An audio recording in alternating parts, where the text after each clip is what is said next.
My name is Ann Dolan, and today we're talking about how to help your kids get ready for the SSAT and hopefully get into an independent school of their choice. Now, for the last 20 years at Educational Connections, we've been helping kids one-on-one through tutoring and test preparation. And for about 15 years, we've been helping students prepare for the SSAT, which is the test they need to take for independent school admission. As we go through our PowerPoint today, we're going to be answering parents' questions. So if you have a question, you'll see a chat box on the side of your screen. And there you can type in any question that you have related to the SSAT or school admission, and I'm happy to answer it. So I'll take questions about halfway through and then again at the end. So if you have a question now, go ahead and type it in.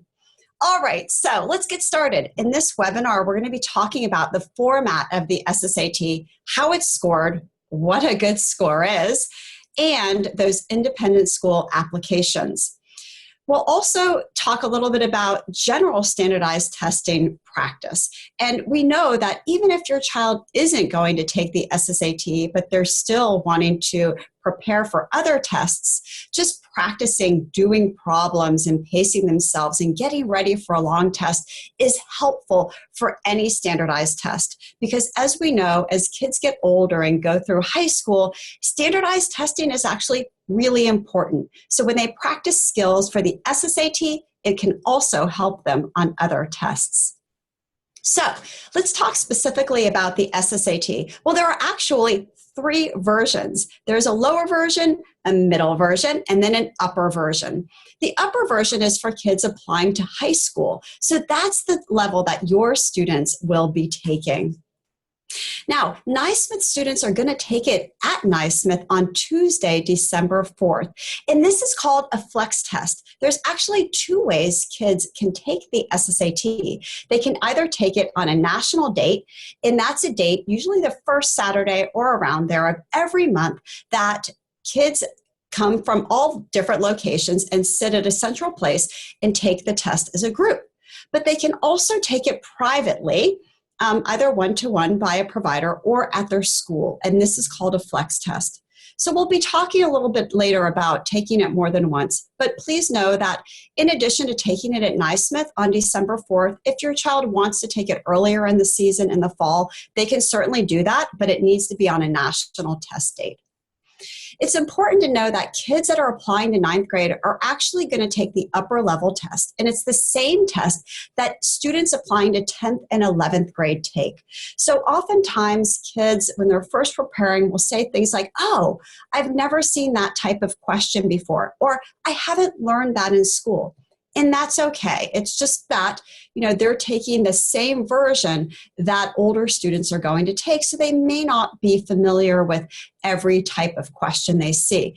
But actually, that's just fine because they're only compared to students in their grade and in their gender. So they're only being compared to kids that are also applying for 9th grade. So I mentioned that most kids take the test once or twice. Usually it's just once, but sometimes parents will want them to take a little bit earlier too, and that's fine as well. But note that you can pick the test that your child does best on and submit just that test. So schools will see that your child has taken the test twice, but they will only see that you've submitted that one best score. So let's talk a little bit about the SSAT and what's in the test itself. Well, it's important to know that the SSAT is actually a strategy-based test, and it's really different than other standardized tests that most kids are familiar with. It's a timed test, so pacing is really, really important, and it's a long test, over 3 hours. So kids need to be careful about how much time they spend on any one question.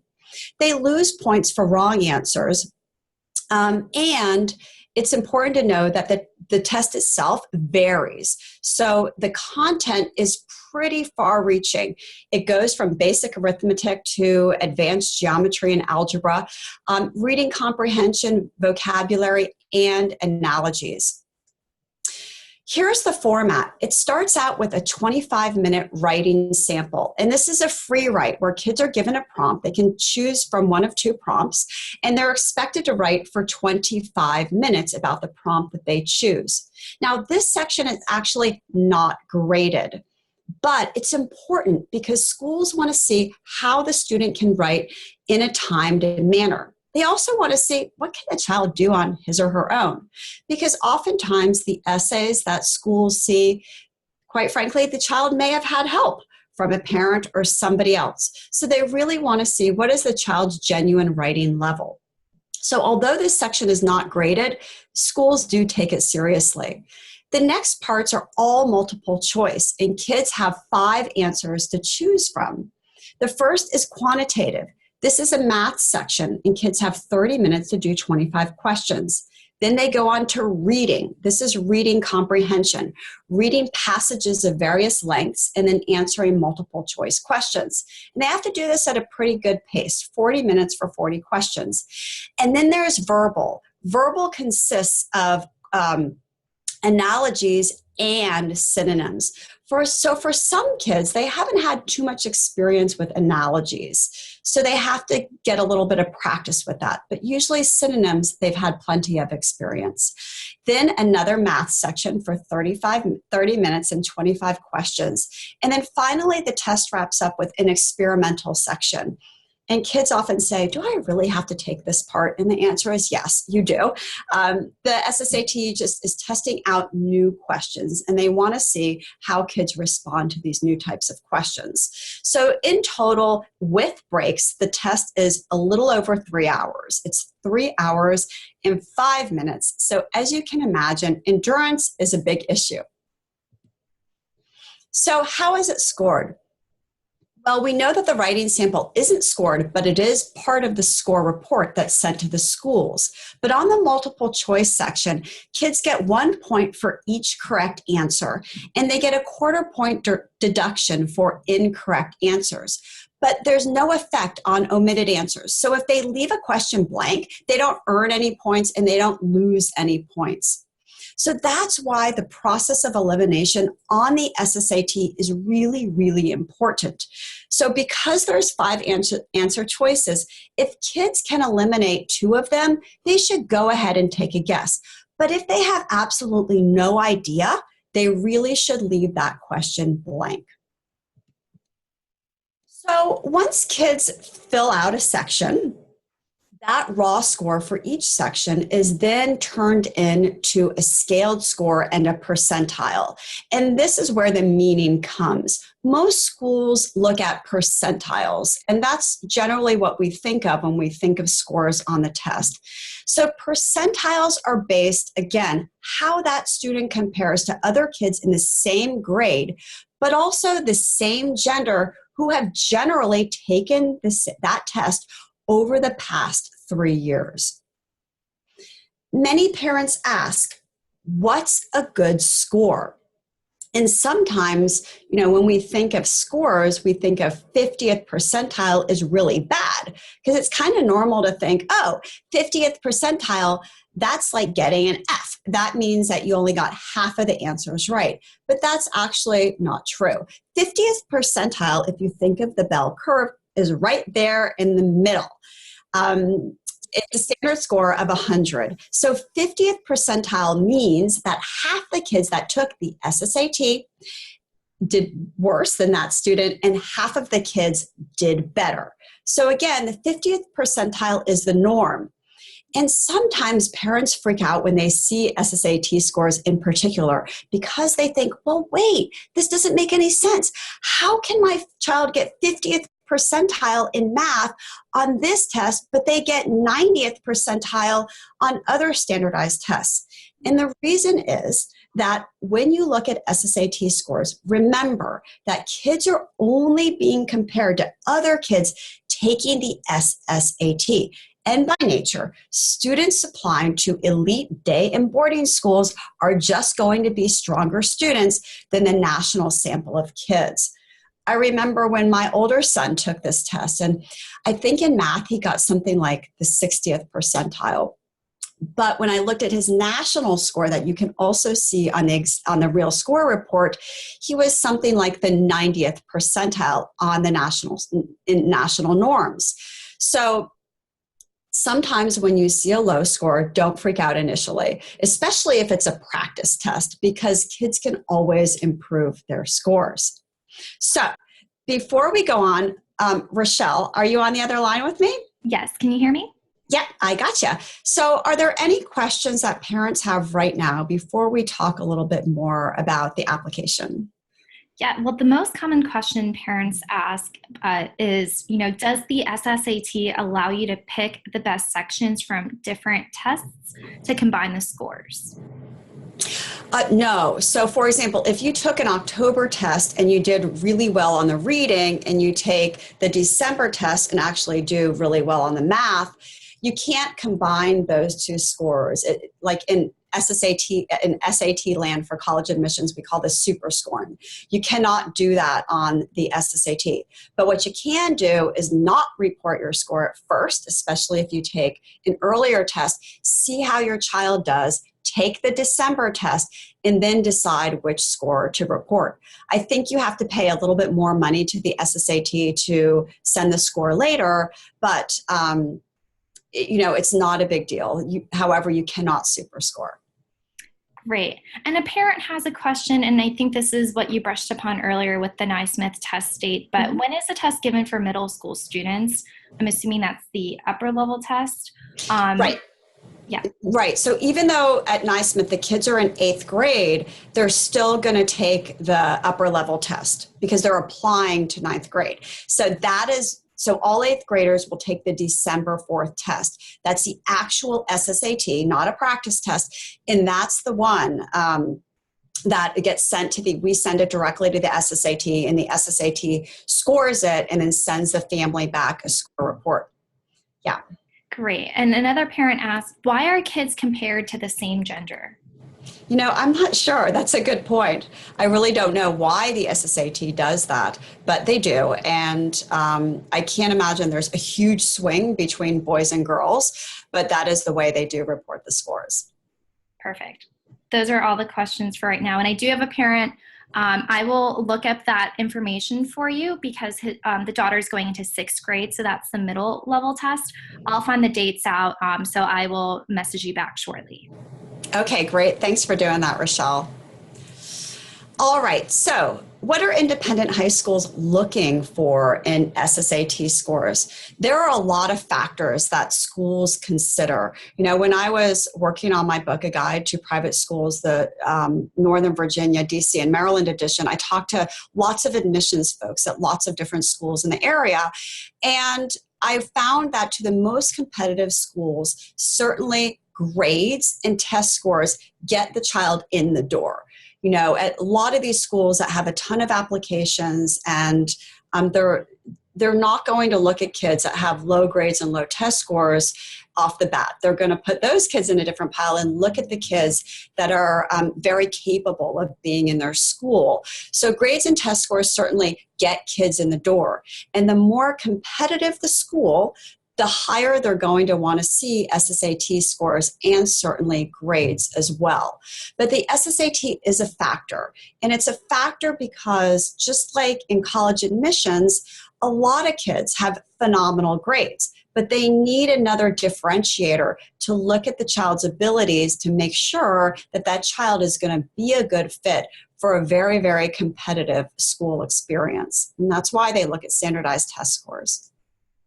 So the big picture is that the test scores are actually just a part of a strong application. Certainly we talked about grades, definitely test scores, but also teacher recommendations. And these are really important because certainly educators trust other educators. And if they see some great teacher recommendations, that's going to be meaningful. They also look at things like extracurricular activities. What has the child done to make their current school a better place? Have they taken on any leadership roles? And sometimes this is kind of tough for middle schoolers because they're in middle school. So whenever you remember that your child's done something special, keep a record of it, because there's a sheet on independent school applications that asks what's special that a child has done. Some schools have interviews with kids, some schools don't. So if your child is applying to a school with an interview, it's fine to ask them a couple questions to get them ready, but you do not need to overly prepare your child, because if they go in there and they just seem like they're regurgitating answers that you've practiced, it probably won't feel natural, and the school may know that the child's been coached. But instead, make sure your child can talk about their strengths, what they're really good at, and what has been a challenge that they've overcome. Often these are questions. And I had a boy tell me recently, we were talking about the interview, and he said, oh no, I don't want to tell them all of those things that I've done. And I said, why not? And he said, because that would be bragging. But if there's any time to brag, this is the time, but just in, but keeping it in, certainly not going overboard, but for kids being able to say, I was a part of this science club, and here's what we did, and this is why it was so great.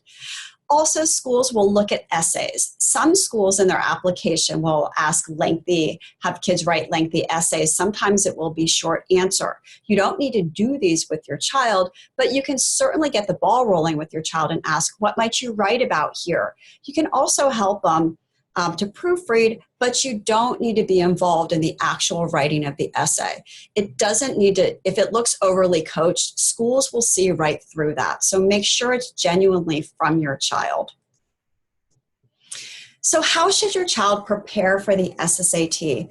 One thing as parents we've all heard about is that we should work on our child's strengths. Like, let's raise our kids up and make them feel great about what they're really good at. And although that's true in general, it's definitely not true when it comes to standardized test preparation. With standardized tests, kids improve scores far better if they work from their areas of weakness first. So for example, let's say that they're doing pretty well in reading comprehension and in math, but on the vocabulary section, they're not doing well at all. Well, you're going to get the best bang to work specifically on vocabulary to start, just out of the gate, because if you can improve that score, it's going to improve your overall score. And you're going to see a greater increase if you start from an area of weakness than trying to move those higher scores up. It's much harder to move a higher score up than move a lower score up. Now, anytime kids prepare, they need to prepare using 3 ways. One is strategies. So I talked earlier about process of elimination, knowing when to guess and when to leave it blank. That's really important for the SSAT. But also there are strategies like making a bridge for analogies or working backwards in math. You also want to focus on content review. Sometimes kids just aren't familiar with certain types of content. They may not know certain strategies or certain ways of looking at reading comprehension, or perhaps they haven't seen geometry for a while in math. Those are all content areas that they can review to make sure that they're up to par. And then the last way, and perhaps the best way, is through simulated practice tests. I found that when kids actually work through tests like they would on the actual day of the test, this is how they improve the most. And it's for a couple of reasons. One is pacing. Because it's a timed test, kids have to go at a pretty good clip. They need to know when to stop solving a problem because they've spent too much time on it and to move on, or when they have more time and they can spend more time on that problem. They also need to get comfortable with a long test. And I mentioned earlier that endurance is a big factor. We're talking about middle schoolers. So sitting for a 3-hour test feels super long to them. But the more they do it, the better they get at it, and the better they are at pacing themselves through this super long test. So how does your child prepare? Well, at Nysmith, you're so lucky that they've adopted the Test Innovators platform. And Test Innovators is actually a really neat robust online program. It allows kids to practice problems, work through strategies, but also take multiple practice tests to really gear up. Now, I know Ms. Webb told me over the summer, kids are responsible for at least one practice test, but they can take two. And that's helpful for kids to take these tests and also practice as they go along. So they can work through the Test Innovators program on their own, but they can also get a tutor who can help them with the accountability to making sure they're on track, to working through those difficult problems with them, to making sure they're using the right strategies, and just to guide them along the way. Some kids do better with one-to-one tutoring along with Test Innovators as kind of a combination method, where other kids are very self-motivated and really can do everything on their own. So we're going to go to the Q&A again in about 2 more slides. If you have a question, now is the time to type it in. Many parents ask, well, when should I start doing all of these things? At Nysmith, they've been great. They've laid it out for you so that your child is on their way to prep through the summer and the fall, so they're really ready for that December test. But now is also the time that you can cast a wide net and think about lots of schools that your child may be interested in. And it's a time that you can schedule, usually not until August though, those shadow visits for the fall. And those are important, especially if you can schedule them at a time where maybe Nysmith has a teacher workday and the school that you're applying to doesn't. That way you don't have to miss too much school. And those days are important. You know, I mentioned earlier that some schools have interviews, but others don't. I've noticed that at some schools, they take that shadow day really, it's a big factor. And teachers have kind of like a rating sheet on the kids. And when the kids come into their class with their partner, with the person they're shadowing, the teacher will make notes on how that child performed, if they interacted, raised their hand, they participated, how they got along with the other kids. So in some way, the shadow visit at some schools has been as important as the interview. But get on it early on and schedule those dates. That's really important. And there's a whole timeline on our website that might help you too, and that's ectutoring.com/private-school-application-timeline.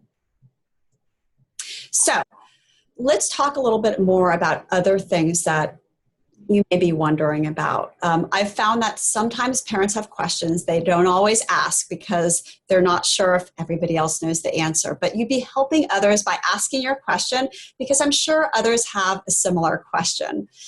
So Rochelle, any other questions that I can help with? Yes, a parent asked, going back to a couple slides ago when you mentioned about the scoring for October and December tests, a parent asked which test scores do the schools consider?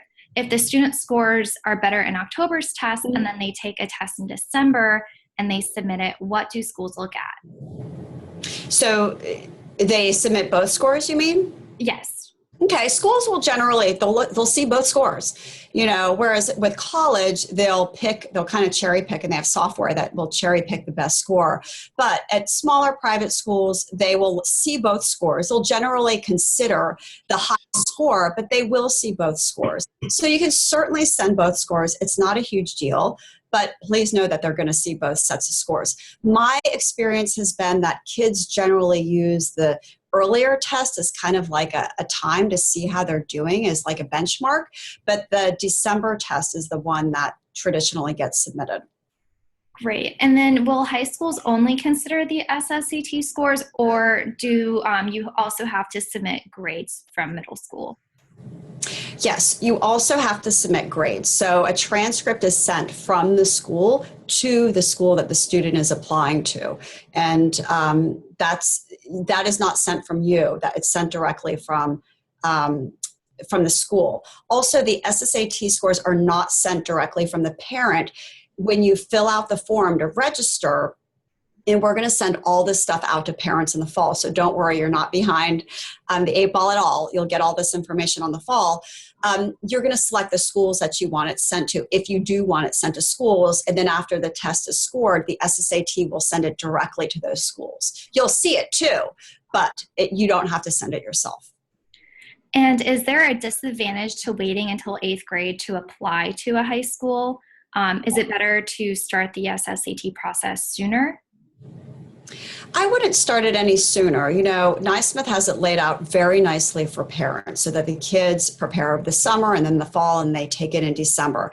I found that to be best practice. Certainly if you have a younger child, like a child who's a year younger, you could start practicing them for the test, but I don't recommend it because they haven't learned all of the skills. And I found that sometimes when kids start too early, they kind of feel down on themselves because they don't know everything on the test. So I think the timeline that Nysmith has established for kids that are 7th graders now and that will prep for the summer and then the fall of their 8th grade year is just fine.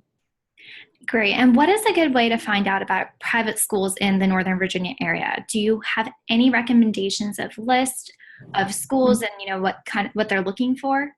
Sure. Well, first, I know that Nysmith is a great resource. And personally, I've worked a lot with Nora Webb over the years, and she's just a phenomenal source of information. So she can certainly help parents. But also, I have a book that can help you too. I've reviewed over about 100 schools in the area. So that may give you a framework of information. But certainly the best information parents will get is actually going to the schools and considering lots of types of schools. You know, I've had kids in the past say, oh my gosh, I'm only going to consider a co-ed school. And I'll say, you know what, why don't you look at, Madeira, for example, or this school or that school, and consider a range of schools that are single sex as well. And they'll go to that school and they'll say, oh, it was so different than I thought. So I think at this time, you have plenty of time to look at a broad range of schools. And I would really encourage parents not to get hung up on the big names like Sidwell Friends, and to have tunnel vision to those very well-known schools, but look at a range, because it could be that another school may offer similar academics, but in a different way that is a better match for your child. And Anne, do you know of any schools that do not use the SSAT but use their own test? And if so, are the formats similar to the SSAT? Well, many schools will also take the ISEE, and it's similar to the SSAT. The format is a little bit different, but sometimes kids will take that test as well. It's unusual in our area. In our area, it's pretty much the SSAT all out. So if you're applying to an independent school, that's the test you're going to take. However, if you're going to apply to a Catholic school like Gonzaga, for example, or a school in the Archdiocese, you may be taking the HSPT, and that's the Catholic school version of the SSAT. It's a test that they use to determine admission for high schools, but it's their own test. So often when we have kids that are considering schools that take the HSPT, we may prep them mostly on the SSAT, but we may also fit in some HSPT preparation as well. That's pretty common too. Great. And do you, the schools around our area, is there a particular score that they require? No, certainly there is no particular score that they require, but I will tell you that the top schools are really looking for kids that are near the top of that bell curve, or I should say at the bottom. They're looking for kids in that last quartile, and the more competitive the school, the more they're going to want to see scores above the 90th percentile. The less competitive, the more likely they are to go to the mid-range. So there are lots of factors, like do you have a sibling already in the school? Or do you have a skill set or a talent that is so unique that your scores are super important, but maybe you could hedge a little bit on your scores because you have these other factors. So although there's lots of considerations, I would say in general, you're looking at, that top quartile of scores for most schools around here. Great. And one last question, a parent, going back to taking the SSAT earlier on, should they apply to 12-year schools prior to 8th grade? Is there a big rush with everyone applying for 9th grade? The thing about ninth grade is it's an entry year at all the schools. So an entry year means that they have more openings available. In my experience, at least in working with a lot of Nysmith kids, is it's just really great to give closure to their Nysmith experience and to allow them to graduate with their class and stay with their class. It just is. It's an important part of their social and emotional development. And I will also say that I haven't seen a tremendous benefit of kids applying to 8th grade. I've seen that apply to 8th grade, that sometimes they feel a little bit different because they're coming in at a time when everybody knows everybody already. But when they come into 9th grade, it's just a different feel. It may feel a little bit more welcoming because there's other new kids too. Great. And one last question, and it's about accommodations. Mm-hmm. Does the SSAT provide accommodations? Yes. So if your child has a learning disability or ADHD and they get accommodations at school, like extra time to finish a test, for example, and there's a written accommodation form for the student, it's not just a casual thing like, oh, honey, come in after lunch. But it's, okay, no, you get these accommodations and it's written up for you. Those are the kids that can get extended time through the SSAT, but they have to have a diagnosed condition and already receiving accommodations at school. The most common accommodation is time and a half. And that can make a difference when you get extra time on the test. Great. Those are all the questions. Okay, awesome. Thanks, Rochelle. Feel free to contact me at any time. I have my email here. It's ann@ectutoring.com. And you can read about the SSAT more on our website. If you go to ectutoring.com, click on test preparation, you'll see a drop down just for the SSAT with lots more information on the test. So I hope this was helpful to everyone. Thanks so much for joining me today and have a great rest of your week.